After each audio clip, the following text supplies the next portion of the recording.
அக்கா, என்னங்கக்கா ப்ளவுஸவே ரொம்ப நேரம் பார்த்துட்டே இருக்கீங்க?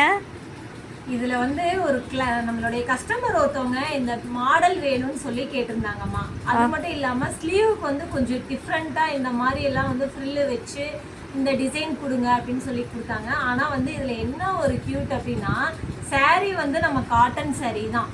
சாரீ வந்து பார்த்திங்கன்னா இந்த சாரீ தான். இந்த சாரீக்கு வந்து எப்படி ஸ்டிச்சிங் பண்ணுறது அப்படின்ட்டு நானே வந்து ரொம்ப யோசிச்சுட்டு இருக்கேன். இல்லைன்னா சடனாக சரி ஓகே இந்த கலர் கான்ட்ராஸ்டாக இருக்கிறதுனால இதையும் நம்ம போட்டு நம்ம மேக் பண்ணி கொடுத்தா கொஞ்சம் நல்லா அட்ராக்டிவாக இருக்கும் அப்படின்னு சொல்கிறதுனால நம்ம இது பண்ணி கொடுத்துருக்கோம். எப்பயுமே இதில் வந்து இன்னொன்று என்ன அப்படின்னா, நம்ம பேக்கில் என்ன டிசைன் போட்டாலும் அதே நம்ம ஸ்லீவுக்கும் போடுறோம். ஸோ ஸ்லீவுக்கு போட்டதுக்கப்புறம் ஃப்ரண்ட்டில் நம்ம அந்த லைன் கொடுக்கும்போது கரெக்டாக நம்மளுக்கு அந்த டிசைன் மேட்ச் ஆகுது இல்லையா? இந்த வீடியோஸ் எப்படி இருக்குது அப்படின்ட்டு கண்டிப்பாக வந்து லைக் பண்ணிவிட்டு கமெண்ட் பண்ணுங்கள். எப்படி இருக்குது? தேங்க்யூ.